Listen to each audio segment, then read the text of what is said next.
चलो, तो एलिनो के अंदर सबसे पहले हम अगर हिस्ट्री की बात करें तो हिस्ट्री में हम 17th सेंचुरी में जाएंगे। उस टाइम पे एक मछुआरा था, एक फिशरमैन था, वो साउथ अमेरिका का था। उसने क्या करा, वो अपनी बोट को लेके, अपनी नाव को लेके समुद्र में या सी में मछली पकड़ने जा रहा था। ठीक है, तो उसने देखा, उसने ये ऑब्जर्व किया कि उस टाइम पे जब उसने मछली पकड़ने के लिए अपना जाल जो होता है वो अंदर डाला और खींचने की कोशिश की, तो उसको थोड़ा सा वाटर जो है वो नॉर्मली गर्म लगा। ठीक है, हॉट लगा, ये रीजन, या वार्म लगा। अब उसको लगा कि यार इतना, इसका जो एवरेज टेम्परेचर तो नॉर्मल होता है, पर इतना ज्यादा टेम्परेचर कैसे हो गया, या इतना ज्यादा टेम्परेचर कैसे एकदम से हो गया। ठीक है, तो सबसे पहला इंसान, या सबसे पहला कौन था जिसने सबसे पहले और कब एल्निनो इफेक्ट को देखा था, तो वो था एक साउथ अमेरिकन फिशरमैन था। इसका नाम हमको नहीं पढ़ना है, नाम दिया भी नहीं गया है बुक्स वगैरह में, बस आपको याद कर रखना है। एक साउथ अमेरिकन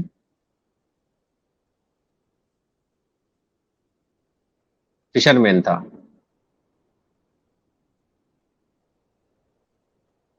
जिसने सबसे पहले ऑब्जर्व किया था एल नीनो इफेक्ट को 17th सेंचुरी में। ठीक है, अब एल नीनो इफेक्ट होता क्या है, देखो। एल नीनो का मतलब, या एल नीनो का मतलब समझ के पहले इतना समझो कि एल नीनो इफेक्ट होता क्या है। तो देखो, हमारा जो सी का टेम्परेचर होता है वो नॉर्मल होता है। नॉर्मल मतलब 27 डिग्री सेल्सियस समथिंग होता है। और जब भी कोई ऐसे क्लाइमेटिक चेंजेस होते हैं जिसके कारण उस सरफेस, या उस सी का सरफेस टेम्परेचर जो है वो एकदम से बढ़ जाए, अब वो क्यों होगा वो हम बाद में पढ़ेंगे। बट कुछ फिनोमिना होते हैं जिसके कारण उसका जो टेम्परेचर है वो एबनॉर्मली इंक्रीज हो जाता है। ठीक है, तो जनरली कहाँ सबसे पहले होता है, कहाँ पे देखा जाता है, तो ये होता है ईस्टर्न पैसिफिक ओशियन में। जनरली ईस्टर्न और सेंट्रल पैसिफिक ओशन में ये आपको देखने को मिलेगा। तो एल नीनो इफेक्ट जो है वो कहाँ देखने को मिलेगा, या फिर ऐसा बोल सकते हैं कि एल नीनो इफेक्ट के कारण वाटर जो है, या किस सी का वाटर, या किस ओशियन का वाटर, ओशियन की बात करेंगे तो किस ओशियन का वाटर जो है वो एबनॉर्मली वार्म होगा। तो किसका होगा, eastern and central Pacific ocean का। ठीक है, इतना ध्यान रखना है क्योंकि इससे क्वेश्चन आता है कहाँ गर्म होगा, तो गर्म होगा तो कहाँ प्रेशर ज्यादा होगा, कहाँ कम होगा, विंड किधर से किधर मूव करेगी, कहाँ ड्रॉट पड़ेगी, कहाँ आपका रेनफॉल ज्यादा होगा। तो ये सब चीजों को हम, मैं वैसे ही पढ़ा चुका हूँ, हाई प्रेशर लो प्रेशर सब आपको पढ़ा चुका हूँ, बस अब वो हमको यहाँ पे अप्लाई करना है। ठीक है, तो एल नीनो एक क्लाइमेटिक फिनोमिना है जिसमें क्या होता है कि आपका जो eastern and central Pacific ocean है उसका जो टेम्परेचर है वाटर का, वो एबनॉर्मली वार्म अप हो जाता है, एबनॉर्मली उसकी वार्मिंग हो जाती है। ठीक है, तो एक ऐसा कॉम्प्लिकेटेड मेट्रोलॉजिकल फिनोमिना जिसमें वाटर टेम्परेचर में वेरिएशंस आते हैं, और जनरली पैसिफिक ओशन कहाँ प्रेजेंट है, नियर द इक्वेटर प्रेजेंट है, क्योंकि इक्वेटर पे ही सबसे ज्यादा टेम्परेचर आपको देखने को मिलेगा। तो नियर द, इसलिए इसको बोला जाता है central and, sorry, eastern and central equatorial Pacific ocean, Pacific region ऐसा बोला जाता है। तो इक्वेटर के आसपास है इसलिए इक्वेटोरियल बोला जाता है। ठीक है, अब ये एल नीनो इवेंट जो है, ये इवेंट एक साइक्लिक फॉर्म में मूव करता है, एक साइक्लिक इवेंट बोलते हैं। ठीक है, स्टार्ट कहाँ देखने को मिलेगा आपको, पैसिफिक ओशन में डेवलप होगा ये। ठीक है, और ये वार्म वाटर को, या सॉरी, वहां पे जो कोल्ड वाटर है उसको रिप्लेस कर देगा वार्म वाटर से। मतलब क्या, कि वहां पे जो पानी प्रेजेंट था, नॉर्मल टेम्परेचर में प्रेजेंट था, अब वो रिप्लेस होकर क्या हो गया, वहां पे वाटर, या वाटर आपका वार्म हो गया। तो ये एक साइक्लिक इवेंट है और ये चलता रहता है। तो 3 साल में या 4 साल में एक बार आएगा, या 2 साल में एक बार आएगा, ऐसा होता है। ठीक है, इसके बाद में एल नीनो का मतलब क्या है, इसका टर्म का है, तो उसका टर्म के बारे में अगर हम पढ़ें तो इसका टर्म जो है, ये एल नीनो का जो एक, जब इसको ट्रांसलेट किया गया तो ये एक वर्ड से लिया गया है, लिटिल बॉय। इसका मतलब होता है लिटिल बॉय, या फिर इसका एक और मतलब होता है, या एक और नाम होता है चाइल्ड।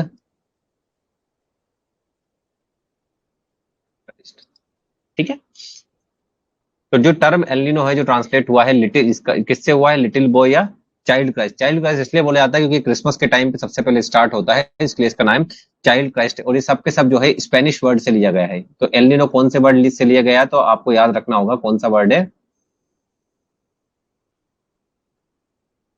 स्पेनिश वर्ड है।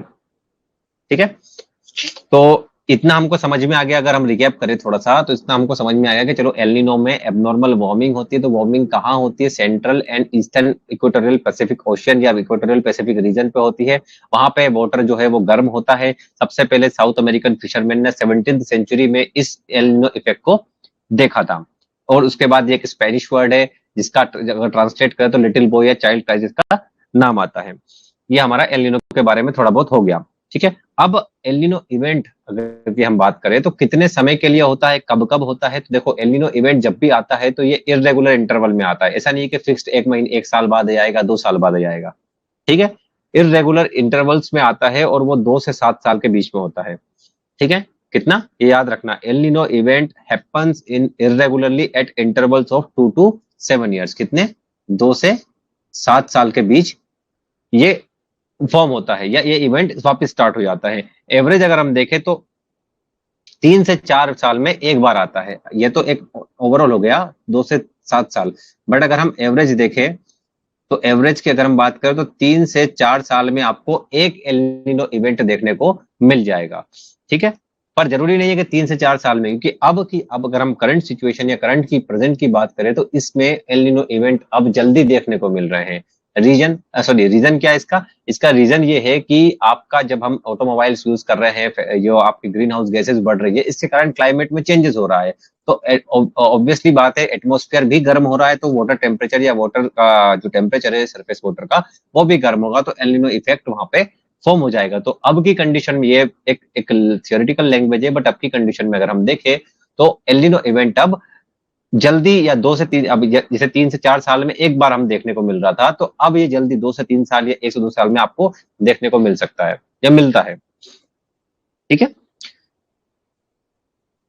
चलो, इसमें होता क्या है? तो देखो क्या होता है कि एक साइक्लिक फॉर्म में होता है। जो आपका वार्म वाटर है वो एक्यूमुलेट कहाँ होगा? तो हमने कहाँ बोला अभी, कहाँ होगा?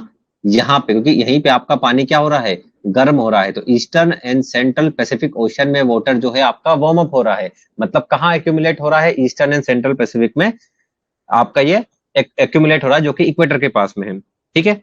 इसके कारण क्या होगा? अब भाई वाटर का जो टेम्परेचर बढ़ेगा तो वेपर उठेगी, वेपर उठेगी तो एटमॉस्फेयर में जाएगी, एटमॉस्फेयर में जाएगी तो एटमॉस्फेयर भी गर्म होगा। ऑब्वियसली बात है, अगर वाटर भी आपका गर्म होगा तो उसकी वेपर उठेगी, वेपर उठ के ऊपर जाएगी, और ऑब्वियसली बात है उसके ऊपर का एटमॉस्फेयर भी गर्म होगा। इसी कारण तो लो प्रेशर बनता है वहां पे, कि जहाँ पे टेम्परेचर ज्यादा वहां पे लो प्रेशर बनेगा, और जहाँ पे टेम्परेचर कम जैसे लैंड है तो वहां पे हाई प्रेशर बनेगा। Air high to low pressure move करेगी, इस तरह से हम पढ़ते हैं। जो हमने सी ब्रीज और लैंड ब्रिज पढ़ा था, शायद पढ़ा दिया है मैंने, ठीक है। तो नियर द इक्वेटर जो आपका पैसिफिक ओशन था, वहां पे वार्म वाटर जो है वो एक्यूमुलेट होने लग जाता है। इसी के कारण वहां का जो एटमॉस्फेयर है वो वार्म अप होने लग जाता है, और इसी के कारण जो वहां पे जो मॉइस्ट एयर है वो ऊपर जाती है, और रेन स्टॉर्म्स आपको वहां पे देखने को मिल सकते हैं। कब? जब आपका वाटर जो है वो वेपर के फॉर्म में ऊपर जाएगा, मॉइस्ट एयर के फॉर्म में ऊपर जाएगा, ऊपर जाकर वो या तो लो जो जिससे क्लाउड का फॉर्मेशन होता है ना, अभी हमने क्लाउड पढ़ा नहीं है, इसके नेक्स्ट में हम क्लाउड ही पढ़ेंगे। तो उसमें क्या होता है, वाटर वेपर जो है वो ऊपर जाती है, ऊपर जाके उसको लो प्रेशर मिलता है, लो प्रेशर पे वो कंडेंस आप क्या बोलते हैं उसको, कंडेंस हो जाती है, और कंडेंस होके वो क्लाउड का फॉर्मेशन करती है। तो इस तरह से यहाँ पे भी रेन स्टॉर्म्स आपको वहां पे देखने को मिल सकते हैं, ठीक है। अब इसमें क्या होता है कि विंड का मूवमेंट होता है। ये तो एक चीज हो गई कि क्या होता है एल नीनो में, एबनॉर्मल वार्मिंग हो रही है, और एक्चुअली में क्या हो रहा है, कहाँ का पानी गर्म हो रहा है। बट इसमें क्या होता है, विंड का मूवमेंट होता है। तो यहाँ पे जो ट्रेड विंड होती है वो ब्लो करती है इक्वेटर पे, अलोंग द इक्वेटर ब्लो करती है ईस्ट टू वेस्ट। ये याद रखना है आपको। जो ट्रेड विंड है वो कहाँ से कहाँ ब्लो करेगी? ईस्ट टू वेस्ट, ठीक है। अब ईस्ट टू वेस्ट ये मूव करती है अलोंग द इक्वेटर, इक्वेटर के साइड में, क्योंकि साथ साथ अलोंग द इक्वेटर मतलब इक्वेटर के लाइन के पास में। क्यों? क्योंकि हमने बोला है वहीं पे पैसिफिक ओशन हमारा प्रेजेंट है। तो अलोंग द इक्वेटर ये मूव करती है, और ये इसके कारण क्या होता है, जो आपका वेस्टर्न पैसिफिक ओशन है, कौन सा वाला ओशन, जहां पर ईस्टर्न पैसिफिक ओशन में हमने बोला यहाँ पे तो वाटर टेम्परेचर जो है वो बढ़ रहा है। हमने बोला यहाँ पे टेम्परेचर यहाँ पे इंक्रीज हो रहा है due to the abnormal warming of the ocean, ठीक है। तो जब विंड मूव करेगी ईस्ट टू वेस्ट, तो वेस्टर्न पैसिफिक ओशन में टेम्परेचर क्या हो जाएगा? ऑब्वियसली बात है, कम होगा, क्योंकि यहाँ पे टेम्परेचर ज्यादा है तो यहाँ पे कम होगा। अब कम होगा तो यहाँ पे प्रेशर क्या हो जाएगा भाई? लो हो जाएगा, क्योंकि हमने बोला जहां पे टेम्परेचर ज्यादा वहां पे प्रेशर क्या होता है? कम होता है, और इसी के कॉन्सेप्ट पे हमने विंड का मूवमेंट भी पढ़ा था, मॉनसून का मूवमेंट भी पढ़ा था, और इसी तरह से रेनफॉल भी होता है। और यहाँ पे टेम्परेचर कम है वेस्टर्न पैसिफिक में, तो यहाँ पे प्रेशर क्या हो जाएगा, ज्यादा हो जाएगा। ठीक है, तो वेस्टर्न पैसिफिक ओशन में आपका प्रेशर जो है वो बढ़ जाता है, और ईस्टर्न पैसिफिक ओशन में प्रेशर लो हो जाता है। इतना क्लियर है। अब जो आपका ईस्टर्न बोलो या सेंट्रल बोलो, दो एक ही बात है, दोनों में ही एबनॉर्मल वार्मिंग होती है। ठीक है, अब जो आपका सेंट्रल या ईस्टर्न पैसिफिक ओशन होता है, ये कितने महीने तक वार्म अप रहता है वो हमको पढ़ना है। तो जनरली ये 6 मंथ तक ये वार्म रहता है, मतलब इसमें एबनॉर्मल वार्मिंग चलती रहती है। इसके कारण ये इफेक्ट बनता है, ये इवेंट बनता है, कौन सा, एल नीनो इवेंट।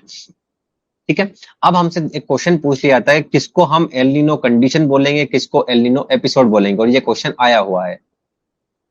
ठीक है, तो जब भी ये ड्यूरेशन के बेसिस पे है कि जब भी जो वार्मिंग एनवायरनमेंट है या एबनॉर्मल राइज ऑफ टेम्परेचर जो हम बोल रहे हैं, वो कब तक, 7 से 9 मंथ तक हो।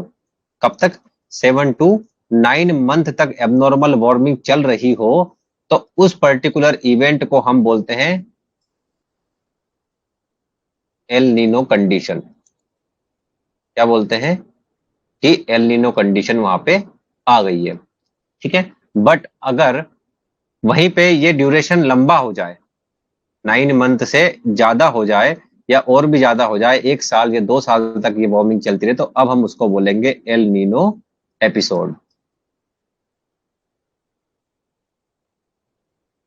ठीक है, दोनों में डिफरेंस है। अगर आपका ये वार्मिंग है, ये वार्मिंग हो रही है, एबनॉर्मल वार्मिंग हो रही है, वो 7 to 9 मंथ तक अगर कंटिन्यूअसली चले, तो उस पर्टिकुलर टाइम पे जो इवेंट का फॉर्मेशन होगा, उस कंडीशन को, उसको बोलेंगे हम एल नीनो कंडीशन।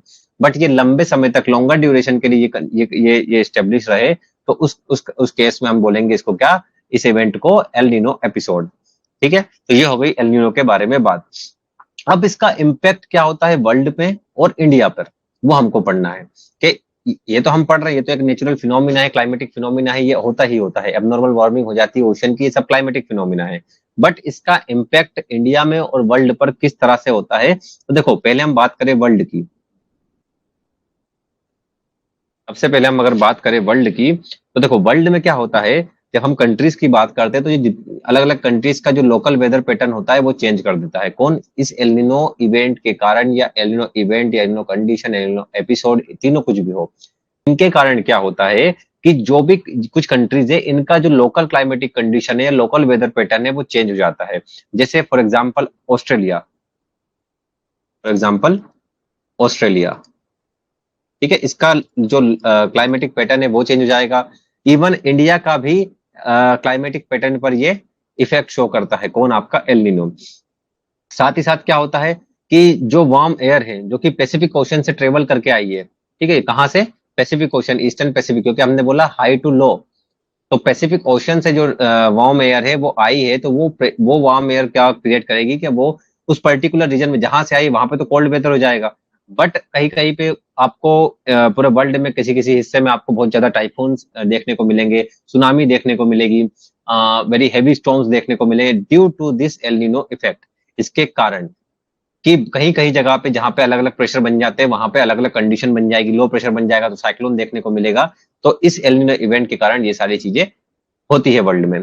अगर इंडिया की बात करें, तो इंडिया में जो एल नीनो का जो इफेक्ट है वो नेगेटिव में होता है। कैसे नेगेटिव में होता है, इसको नेगेटिव बोलते हैं, नेगेटिव और पॉजिटिव बोलते हैं। तो इसमें एल नीनो जो होता है इंडिया में मोस्टली नेगेटिव होता है। इंडिया में जो एल नीनो होता है, अगर इसकी वैल्यू पूछे तो किस तरह की होती है, ये नेगेटिव होती है। इसका मतलब क्या है कि आपका जो एल नीनो होता है वो इनवर्स होता है इंडियन मॉनसून के। इंडियन मॉनसून की अगर हम बात करें, तो ये बोल दो इनवर्स होता है। ठीक है, मतलब क्या कि अगर एल नीनो इफेक्ट आ गया तो इंडियन मॉनसून यहाँ पे रिड्यूस जाएगा, मतलब रेनफॉल आपकी, रेनफॉल जो है वो कम हो जाएगी। ठीक है, तो अल्टीमेटली अगर बोले तो एल नीनो इफेक्ट का इंडियन मॉनसून पे क्या असर होता है, क्या इफेक्ट होता है, तो ये इंडियन मॉनसून को वीक कर देता है, या फिर हैवी रेनफॉल या रेनफॉल जो होती है उसको रिड्यूस कर देता है। तो इसके कारण क्या होता है, हमें इंडिया में रेनफॉल की क्वांटिटी जो है वो कम, अमाउंट जो है वो कम देखने को मिलता है। और ये कब होता है, पर्टिकुलर जैसे कोई एल नीनो ईयर आया, उस पर्टिकुलर एल नीनो ईयर में मॉनसून या रेनफॉल जो है वो हमको कम देखने को मिलेगी, क्योंकि इंडियन मॉनसून और एल नीनो जो होते हैं वो आपस में इनवर्स रिलेशन शो करते हैं, और इंडिया में एल नीनो जो होता है वो नेगेटिव होता है। ये चीज आपको याद रखनी होगी। अब इसको मेजर करने के लिए एक इंस्ट्रूमेंट आता है जिसका नाम है ओशियनिक नीनो इंडेक्स। सिर्फ नाम पूछ सकते हैं आपसे, ओशियनिक नीनो इंडेक्स। अब ये होता क्या है सर? तो ओशियनिक नीनो इंडेक्स ये एक इंस्ट्रूमेंट है, ठीक है, जो कि क्या करता है कि जो भी आपका एवरेज सी सरफेस टेम्परेचर है उसमें कितना डेविएशन आ रहा है, कितना उसमें चेंजेस आ रहा है, उसको ये मेजर करता है, ठीक है। तो ये एक टेक्निक है जिससे हम क्या कर सकते हैं कि जो भी आपका एल नीनो एपिसोड डेवलप हुआ है, एल नीनो एपिसोड मतलब जो लंबे समय तक चल रहा है, हमने एपिसोड की बात की मतलब लंबे समय तक चल रहा है, उसको हमको फोरकास्ट करना है या आइडेंटिफाई करना है या इवेल्युएट करना है, इन सब के लिए हम किसका यूज करते हैं? ये ओशियनिक नीनो इंडेक्स इंस्ट्रूमेंट होता है, इसका हम यूज करते हैं। तो अगर हमारा सी सरफेस टेम्परेचर, हम किस ईयर को एल नीनो इवेंट बोल देंगे या एल नीनो ईयर बोल देंगे, जब हम इस इंस्ट्रूमेंट से मेजर करेंगे और हमें वहां पता चला कि जो सी सरफेस टेम्परेचर है, हम क्या कर रहे हैं? डेविएशन को ही मेजर कर रहे हैं। तो वहां सी सरफेस टेम्परेचर है, ये अगर 0.9 डिग्री फ़ारेनहाइट से इंक्रीज हो गया, नॉर्मल टेम्परेचर के मुकाबले 0.9 डिग्री फ़ारेनहाइट से इंक्रीज हो गया at least 5 consecutive season. 5 consecutive season का मतलब क्या?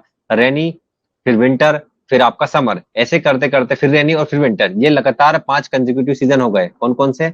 रेनी, विंटर, समर, रेनी और विंटर। तो ये लगातार 5 कंसेक्यूटिव का मतलब होता है एक के बाद एक, तो ये 5 सीजन हो गए आपके, ठीक है। तो इन 5 सीजन तक ये अगर ये फ्लक्चुएशन जो है वो 0.9 डिग्री फ़ारेनहाइट से इंक्रीज होता है एवरेज सरफेस टेम्परेचर वहां का, किसका? उस पर्टिकुलर एरिया का, जहां पे भी हम मेजर कर रहे हैं, ईस्टर्न पैसिफिक हो गया या कहीं पर भी अगर हम मेजर कर रहे हैं और ये 5 कंसेक्यूटिव सीजन तक अगर हमने देखा, उसको मेजर किया, और वहां पे अगर 0.9 डिग्री फ़ारेनहाइट से इंक्रीज हुआ, मतलब पहले कुछ और था, उसके बाद 0.9 डिग्री फ़ारेनहाइट और बढ़ गया, और या उससे ज्यादा बढ़ गया, तो हम बोल देंगे भाई कि हमारे पास में ये वाला जो ईयर होगा वो एल नीनो ईयर कहलाएगा, या ये जो इवेंट बना है वो ये 5 सीजन में वो एक एल नीनो इवेंट है, जिसमें जो सरफेस टेम्परेचर है वो 0.9 डिग्री फ़ारेनहाइट से इंक्रीज हो गया है। तो उस वो एक साइन होता है, या इससे हम मेजर कर सकते हैं कौन सा, कि कौन सा एल नीनो इवेंट है और कब। नाउ अनदर इवेंट इज ला नीना। ला नीना ये जस्ट अपोजिट होता है एल नीनो के। वहां पे सरफेस टेम्परेचर जो है वो इंक्रीज हो रहा था, यहाँ पे सरफेस टेम्परेचर जो है वो डिक्रीज हो रहा है, और वही सेम 0.9 डिग्री फ़ारेनहाइट से ही डिक्रीज होगा, ठीक है। चलो, तो देखो लानीना का मतलब होता है, जैसे वहां पे लिटिल बॉय था तो इसका मतलब होता है लिटिल गर्ल, दोनों भाई बहन है, वहां लिटिल बॉय था, इसका मतलब होता है लिटिल गर्ल स्पेनिश में, ठीक है। दूसरा, इसके कुछ और नाम है, वो नाम याद रखना क्योंकि एग्जाम में कभी कभार पूछ लेता है, तो इसके कुछ और नाम है, जैसे इसको बोला जाता है एल वेजो, क्या बोला जाता है? एल वेजो, या anti El Nina, anti El Nina, ठीक है, या फिर कोल्ड इवेंट भी बोला जाता है, तीनों इसी के नाम है, ठीक है। ला नीना, लिटिल गर्ल एक स्पेनिश वर्ड है, लिटिल गर्ल इसका मतलब होता है, इसके कुछ और नाम है एल वेजो, एंटी एल नीना और गोल्ड कोल्ड इवेंट।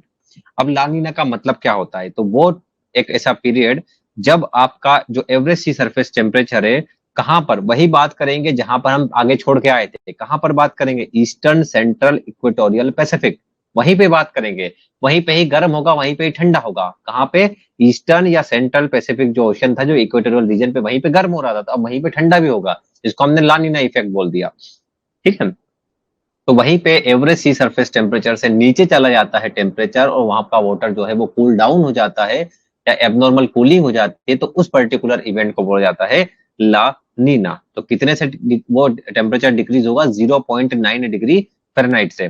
बट यहाँ पे कंडीशन ये है कि इतनी जल्दी कूलिंग नहीं होती जितनी जल्दी वार्मिंग होती है, तो इसलिए यहाँ पे जो टाइम, जैसे वहां पे हमने बोला था कि 5 कंसेक्यूटिव सीजन तक, हमने क्या बोला था कि हम कैसे मेजर करेंगे? 5 कंसेक्यूटिव सीजन तक मेजर करेंगे, अगर 0.9 डिग्री फ़ारेनहाइट टेम्परेचर से बढ़ गया तो हम उसको एलिनो इवेंट बोल देंगे। बट इन लानीना केस यहाँ पे हम 5 सक्सेसिव 3 मंथ सीजन, मतलब ऐसे 5 हम सक्सेसिव जो 3 मंथ के या 3 मंथ सीजन थे, ठीक है, 3 मंथ का सीजन मतलब 1 साल, वही चीज है कि 1 सीजन 2 सीजन तो 3 3 महीने के अगर जो हम सीजन बोलते हैं तो 3 मंथ सीजन जो होता है, तो 3 मंथ सीजन जो होते हैं लाइक ऑटम विंटर, सॉरी रेनी विंटर और आपका समर, इन तीनों का लगातार 5 बार, मतलब नॉर्मली बोल सकते हैं मोर एन अबाउट 4 to 5 ईयर्स में, ठीक है, मोर टू अबाउट मोर और लेस 4 और 5 ईयर का हम एक एवरेज ले सकते हैं, ठीक है, क्योंकि 3 महीने का होता है लगभग, बीच बीच में स्प्रिंग वगैरह भी आता है, ऑटम वगैरह भी आता है, उसको हमको नहीं पढ़ना। तो इसीलिए 3 मंथ का अगर हम ले रहे हैं तो 3 मंथ का लगातार सीजन है, उसके 5 सक्सेसिव हमको काउंट करना है, तो 3 का 5 15 मंथ हो गए, तो लगभग नियर अबाउट आपका, सॉरी 3 मंथ है और 3 मंथ के लगातार 5 ले तो 15 मंथ हो गए, तो नियर अबाउट 1 साल, 4 से 5 साल नहीं होगा, नियर अबाउट कितना होगा, 1 साल 3 महीना, 1 साल 3 महीना, ठीक है, तो 15 मंथ अगर हम देखें तो इससे हम मेजर कर दे, बाकी ये सब आपको नहीं पढ़ना है कि 5 कंजिक्यूटिव या 5 सक्सेसिव। एक्चुअल चीज क्या है कि लानीना होता क्या है, स्पेनिश वर्ड है, क्या मतलब होता है, इसके अदर नेम क्या है और एक्चुअल में होता क्या है, तो हमने पढ़ा एबनॉर्मल कूलिंग होती है और कहाँ पे होती है वो हम पढ़ चुके हैं, ठीक है। तो सिंपल सा है, वहीं पे आपका जो ईस्टर्न पैसिफिक होता है वहां पे वाटर जो है वो कूल डाउन हो जाता है कंपेरेटिवली टू नॉर्मल वाटर या नॉर्मल सरफेस टेम्परेचर जो होता है उससे, ठीक है। अब ये बनता कैसे है, तो देखो होता क्या है, जो ईस्टर्ली ट्रेड विंड्स होती है, वहां पे भी हमने बात की थी, ऐसा यहाँ पे भी होता है, जो ईस्टर्ली ट्रेड विंड होती है वो लानिना इवेंट जब फॉर्म होने होता है तो उस टाइम पे क्या होता है, वो बहुत ज्यादा स्ट्रांग हो जाती है, मतलब बहुत ज्यादा ब्लो करने लग जाती है। इसके कारण क्या होता है कि जो वार्म वाटर है वो एक्यूमुलेट होने लग जाता है टुवर्ड्स द वेस्टर्न, इधर ईस्ट टू वेस्ट मूव करे, तो अब ये बहुत ज्यादा, वहां पे हमने बोला था वीक हो गई थी ट्रेड विंड, वहां पे वीक हो गई थी, कहाँ पे, एल नीनो में। इसके कारण कहाँ पे वार्म वाटर इकट्ठा हो रहा था, ईस्टर्न पैसिफिक में, बट यहाँ पे ट्रेड विंड जो होती है वो बहुत ज्यादा स्ट्रांग हो जाती है, बहुत ज्यादा तेज ब्लो करती है, जिसके कारण जो भी वार्म वाटर है वो कहाँ एक्यूमुलेट होना स्टार्ट हो जाता है, वेस्टर्न पैसिफिक ओशन की तरफ स्टार्ट हो जाता है, और कोल्ड वाटर कहाँ इकट्ठा होना स्टार्ट हो जाता है, सेंट्रल या ईस्टर्न पैसिफिक ओशन की तरफ इकट्ठा होना स्टार्ट हो जाता है। तो इसके कारण वेस्टर्न पैसिफिक ओशन में वार्म वाटर जा रहा है, मतलब वहां पे प्रेशर क्या हो जाएगा, लो हो जाएगा, और आपका ईस्टर्न या सेंट्रल पैसिफिक ओशन में क्या हो रहा है, कोल्ड वाटर एक्यूमुलेट हो रहा है, मतलब वहां पे प्रेशर क्या हो जाएगा, हाई हो जाएगा, ठीक है। इसके कारण क्या होगा कि जब हाई टू लो प्रेशर, मतलब हाई प्रेशर कहाँ पे है, जहाँ पे कोल्ड वाटर, मतलब ईस्टर्न पैसिफिक में, वेस्टर्न पैसिफिक में क्या है, लो प्रेशर है, ठीक है। तो ईस्टर्न पैसिफिक में आपको रेनफॉल जो है वो कम देखने को मिलेगी, और वहां पे क्योंकि हाई टू लो जाएगा ना मानसून, तो हमारा high pressure to low pressure, तो ईस्टर्न जो आपका पैसिफिक रीजन है वहां पे आपको रेनफॉल जो है या क्लाउड का प्रोडक्शन जो है वो कम देखने को मिलेगा, क्योंकि अब रिवर्स हो गई है, ये अब रिवर्स हो गया, पहले वार्म वाटर ईस्टर्न के पास था और कोल्ड वाटर नॉर्मल, इसके कंपेरिजन में जो वाटर था वो किसके पास था, वेस्टर्न पैसिफिक के पास था। अब लानी ने जस्ट अपोजिट कर दिया, हमने हमने बोला अपोजिट है, तो अब क्या होगा, ईस्टर्न पैसिफिक जो है वो एबनॉर्मली कोल्ड हो रहा है, तो ऑब्वियसली बात है इसके मुकाबले जो आपका वेस्टर्न पैसिफिक होगा उसमें तो टेम्परेचर ज्यादा होगा, तो वहां पे लो प्रेशर बनेगा, यहाँ पे हाई प्रेशर बनेगा, high pressure to low pressure आपका विंड मूव करेगा, ठीक है। इसके कारण यहाँ पे तो रेनफॉल होगी लो प्रेशर में, क्लाउड का फॉर्मेशन भी होगा, बट यहाँ पे रेनफॉल और क्लाउड का फॉर्मेशन नहीं होगा, क्लाउड का फॉर्मेशन भी नहीं होगा और रेनफॉल भी यहाँ पे रिड्यूस जाएगी, कहाँ पे, ईस्टर्न पैसिफिक ओशन में, due to the La Nina effect. अब ये लानिना इफेक्ट लगभग 2 से 7 साल तक होता है, 2 से 7 साल के बीच में, इसका एवरेज नहीं, 2 से 7 साल के बीच में ये आ सकता है, कौन सा, लानिना इफेक्ट। अब इसका इफेक्ट क्या होता है, मतलब वर्ल्ड में या इंडिया में भी अगर देखें कि इसका क्या इम्पैक्ट होता है, एल का हमने पढ़ लिया है, लानिना का भी कुछ इम्पैक्ट होता है, वो हम पढ़ लेते हैं। देखो ला, लानिना का सबसे मेन इम्पैक्ट क्या होता है कि ये बहुत ज्यादा हैवी मानसून क्रिएट करता है, कहाँ, थ्रू आउट दी इंडिया। देखना वहां पे इंडिया को फायदा नहीं हो रहा था, वहां पे मानसून डिक्रीज हो रहा, मतलब रेनफॉल डिक्रीज हो रहा, सॉरी रेनफॉल डिक्रीज हो रहा था, हमने पढ़ा था एलिनो इवेंट के कारण इंडिया में भी रेनफॉल डिक्रीज आता है, पर यहाँ पर साउथ लानिना इफेक्ट के कारण इंडिया में या साउथ ईस्ट एशिया में बहुत ज्यादा रेनफॉल आपको एक्सपेक्ट करने को, या एक्सपेक्ट करोगे, या बहुत ज्यादा रेनफॉल आपको देखने को मिलेगी, या हैवी मानसून आपको देखने को मिलेंगे। तो हैवी मानसून आपको कहाँ देखने को मिल सकते हैं due to the La Nina effect, India, ठीक है, या इसी को बोल दो साउथ ईस्ट एशिया, ठीक है। दूसरा इसका क्या इफेक्ट हो सकता है, क्या इम्पैक्ट हो सकता है कि जो पेरू है वहां पे आपको ड्रॉट देखने को मिलेगी।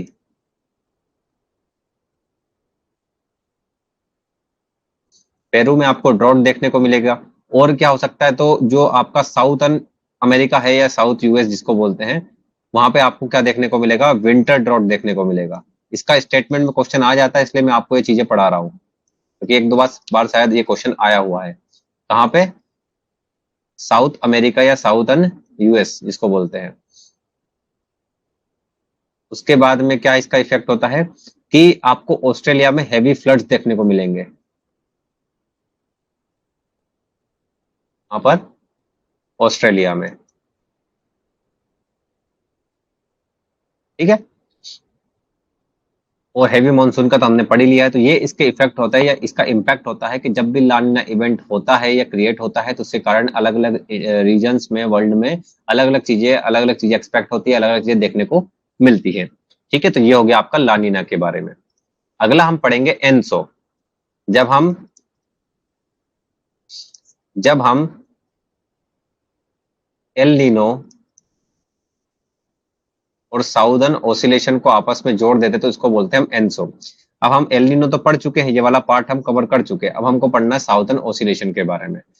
उसके बाद हम एनसो को पढ़ेंगे। तो सबसे पहले हमको पढ़ना है इसमें साउदर्न ओसिलेशन के बारे में। साउदर्न ओसिलेशन होता क्या है, देखो सब एक जैसा ही है, कुछ अलग नहीं है, कंफ्यूज मत होना, सब एक जैसा है। देखो साउदर्न ओसिलेशन का मतलब क्या होता है, तो इसका एक जनरल डेफिनेशन होता है सी सो पैटर्न। ठीक है, जनरल डेफिनेशन होता है सी सो पैटर्न। ठीक है, बट अगर हम बोले अगर हम बोले कि साउदर्न ओसिलेशन में जो विंड है या सी सरफेस टेम्परेचर है वो शिफ्ट होता है।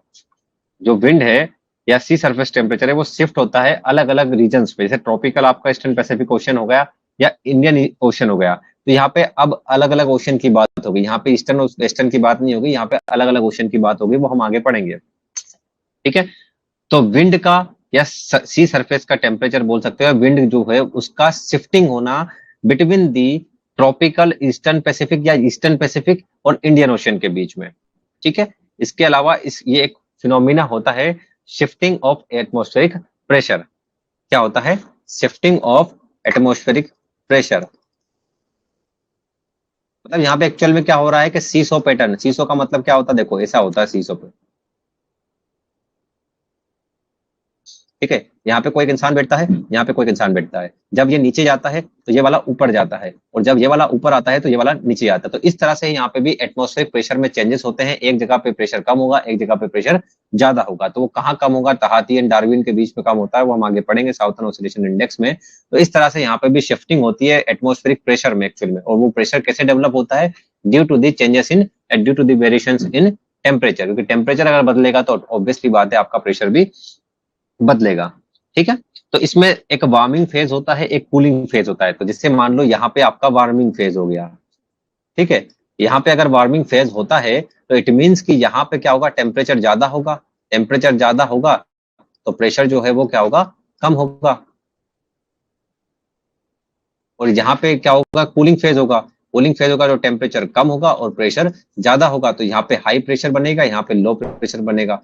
ठीक है, तो इसी को बोलते हैं। और जब इसका रिवर्स भी होता है, जब शिफ्टिंग इधर होती है तो यहाँ पे टेम्परेचर बढ़ जाता है, यहाँ पे टेम्परेचर कम हो जाता है, यहाँ पे प्रेशर बढ़ जाता है, यहाँ पे प्रेशर कम हो जाता है। तो इस तरह से ये चीजें चलती रहती है। ठीक है, तो इसीलिए इसको बोला जाता है कि साउथर्न एस्युलेशन जो होता है वो एक ग्लोबल स्केल सीसो पैटर्न होता है। किसका, एटमॉस्फेरिक सी लेवल का, या sorry atmospheric sea level pressure का, कि सी के ऊपर जो प्रेशर बनता है due to the variation in temperature, उसके कारण जो प्रेशर बनता है, उसके कारण जो एक सीसो पैटर्न बनता है उसी को बोला जाता है साउदर्न ओसिलेशन। और एक किस किस के पास किस किस के बीच में बनता है, तो वो आप याद रखना, ये बनता है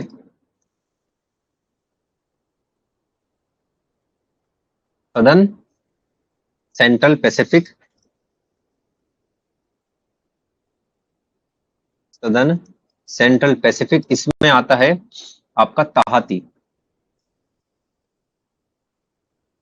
ठीक है, और दूसरा किसके बीच में बनता है, northern part of Indian ocean, ठीक है। इसमें आता है आपका डार्विन, मतलब ऑस्ट्रेलिया बीसी में आता है, ऑस्ट्रेलिया में है डार्विन, और ये तहती आपका एक आइलैंड है। तो इन दोनों के बीच में सीसो पैटर्न बनता है, ठीक है। यहाँ पे प्रेशर बढ़ेगा, यहाँ पे कम होगा, फिर यहाँ पे कम होगा, तो इन दोनों के बीच में चलता रहता है। तो नाम आपको याद होना चाहिए, ठीक है। तो इसको मेजर करने के लिए एक टर्म आता है जिसका नाम है साउदर्न ऑसिलेशन इंडेक्स। क्या है? Southern oscillation index. ये बहुत जरूरी है, इससे क्वेश्चन आता है, ठीक है। तो सदर्न ऑसिलेशन इंडेक्स क्या मेजर करता है? ये मेजर करता है कि कितना डिफरेंस है सी लेवल प्रेशर में, कहां कहां पे western and eastern sides of Pacific ocean. ये आपका हो गया सेंट्रल या ईस्टर्न साइड पैसिफिक ओशन का, ये हो गया वेस्टर्न साइड जो कि आपका northern part of Indian ocean में आता है, ठीक है।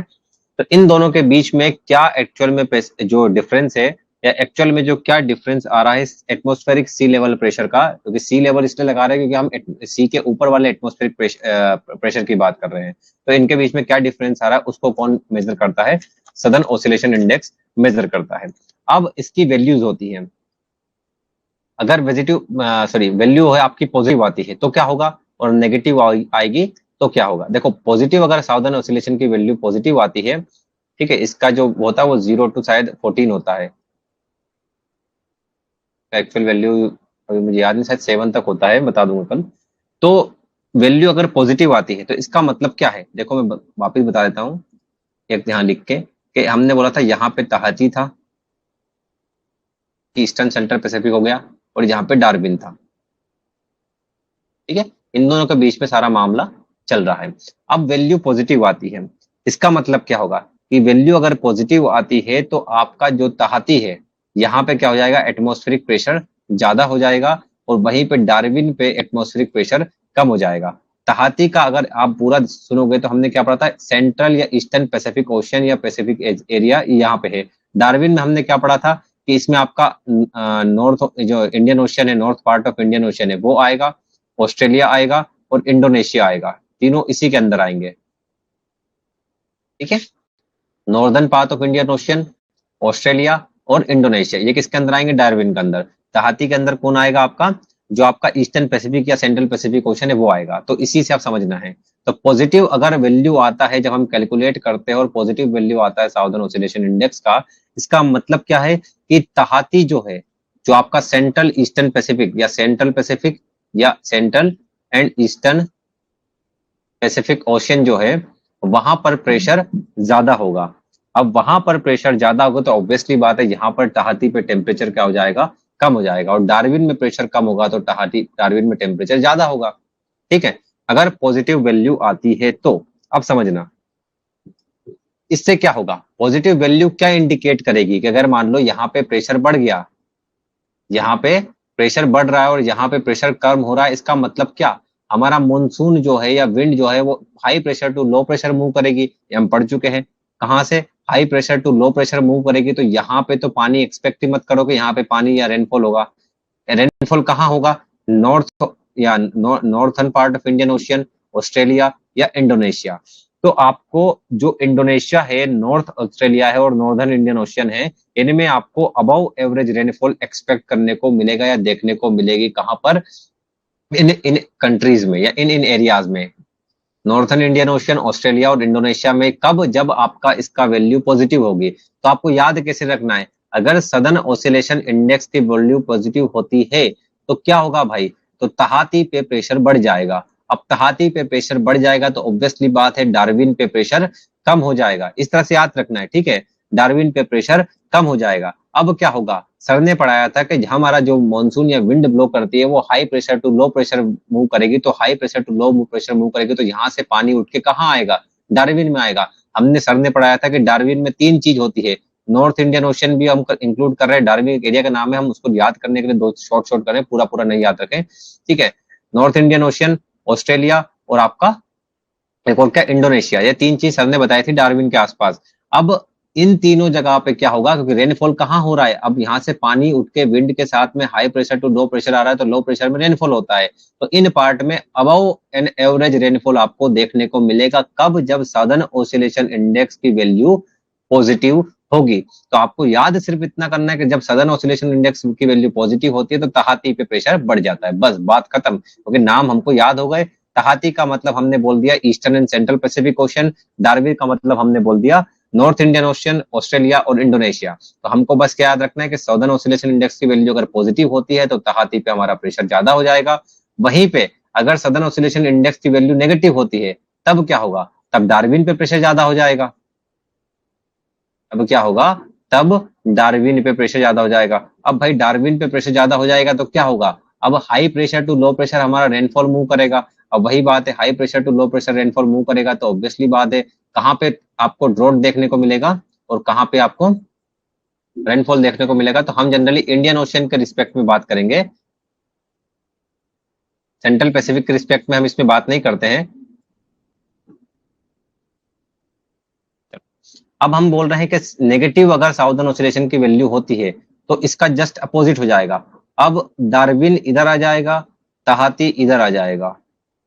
अब यहाँ पे प्रेशर बढ़ जाएगा और यहाँ पे प्रेशर कम हो जाएगा। विंड इधर से इधर मूव करेगा तो यहाँ पे हमने क्या बोला, हम तहाती या सेंट्रल ईस्टर्न पैसिफिक की बात नहीं करेंगे, हम सारी बात करेंगे साउदर्न ऑसिलेशन इंडेक्स में। हम जनरली आपका नॉर्थ इंडियन ओशियन, ऑस्ट्रेलिया और इंडोनेशिया के रिस्पेक्ट में बात होती है तो हम यही की बात करेंगे। अब भाई यहाँ से रेनफॉल उठ, यहाँ से पानी उठ के गर्म हो रहा है, सॉरी यहाँ से प्रेशर डेवलप हो रहा है, प्रेशर डेवलप होकर इधर की तरफ high pressure to low pressure move कर रहा है। तो ऑब्वियसली बात है कि ड्रॉट आपको कहाँ देखने को मिलेगा, डार्विन वाले एरिया में या नॉर्थ इंडियन ओशन में, ऑस्ट्रेलिया में या इंडोनेशिया में। ठीक, क्योंकि हम इसकी बात नहीं कर रहे हैं, क्योंकि यहाँ पे तो रेनफॉल होगा पर हमको इससे कोई मतलब नहीं, यहाँ पे ड्रॉट होगा पर हमको इससे कोई मतलब नहीं, हमको मतलब है सिर्फ डार्विन वाले या north Indian Ocean, Australia, Indonesia वाले पार्ट से। तो जब भी सदर्न ऑसिलेशन इंडेक्स की वैल्यू पॉजिटिव आती है तो क्या होगा भाई, तहाती पे प्रेशर बढ़ जाएगा। जब भी सदर्न ऑसिलेशन इंडेक्स की वैल्यू नेगेटिव आती है तो क्या होगा, डार्विन पे प्रेशर बढ़ जाएगा। बस इतना दिमाग में याद रखना और ये बना के रखना कि तहाती और डार्विन इस तरह से बना लेना। अगर एग्जाम में क्वेश्चन आता है बस आपको कुछ नहीं करना है, जब भी पॉजिटिव आती है तो यहाँ प्रेशर बढ़ा देना, जब भी आपकी नेगेटिव आती है तो डार्विन पे प्रेशर बढ़ा देना, बस इतना करना है आपको। फिर आप मूव तो कर लोगे high pressure to low pressure और बता दोगे कहाँ पे भाई, इधर से जब इधर जाएगा तो यहाँ पे ड्रॉट आएगा, क्योंकि हमने बोला हम तहाती को तो ले ही नहीं रहे रिस्पेक्ट में, हम सिर्फ डार्विन की बात करेंगे, इन एरियाज की बात करेंगे, ये वाले एरियाज की। तो हम क्या करेंगे, डार्विन वाले एरियाज की बात करेंगे। तो इसीलिए हम बोल रहे हैं कि जब भी अगर प्रेशर जो सॉरी पॉजिटिव हो रहा है तो तहाती पे क्या हो जाएगा, प्रेशर बढ़ जाएगा। अब तहाती पे प्रेशर बढ़ गया तो ऑब्वियसली बात है डार्विन पे कम होगा, high pressure to low pressure move करेगा। रेनफॉल एवरेज रेनफॉल ज्यादा एक्सपेक्ट कहाँ होगी, डार्विन पे होगी, या इंडोनेशिया या ऑस्ट्रेलिया या नॉर्थ इंडियन ओशन में होगी। वहीं पे अगर नेगेटिव आती है तो नेगेटिव आती है तो डार्विन में प्रेशर बढ़ जाएगा, डार्विन में बढ़ जाएगा तो अब डार्विन से उठ के कहाँ जा रही है विंड, तहाती की तरफ जा रही है। तो हमको तहाती से कोई मतलब है नहीं, तो यहाँ से विंड उठ के जा रही है तो यहाँ पे तो रेनफॉल होगा नहीं डार्विन पे, तो मतलब यहाँ पे आपको ड्रॉट देखने को मिलेगा। तो ड्रॉट कहाँ देखने को मिलेगा, वही तीन एरियाज में, नॉर्थ इंडियन ओशन, ऑस्ट्रेलिया और इंडोनेशिया में। तो एनसो का मतलब होता है El Nino plus Southern Oscillation. इन दोनों को जब हम कंबाइनली पढ़ते हैं तो उसको बोलते हैं हम एनसो। एनसो क्या होता है, ये एक साइक्लिक क्लाइमेटिक पैटर्न होता है।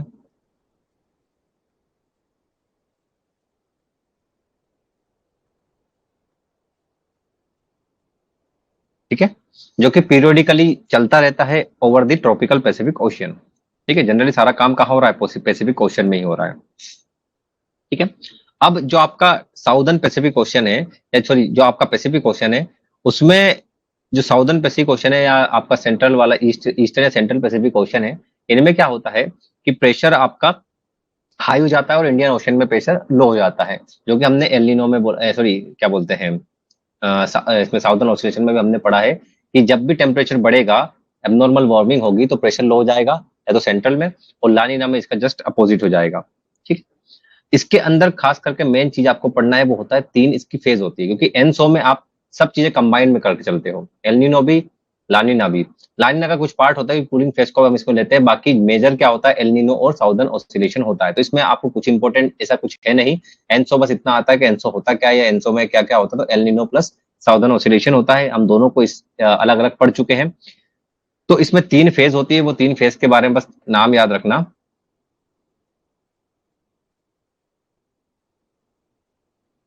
ठीक है, पहली फेज होती है इसमें वार्मिंग फेज, दूसरा फेज होता है कोल्ड फेज, और तीसरा फेज होता है न्यूट्रल फेज। एक न्यूट्रल फेज भी होता है।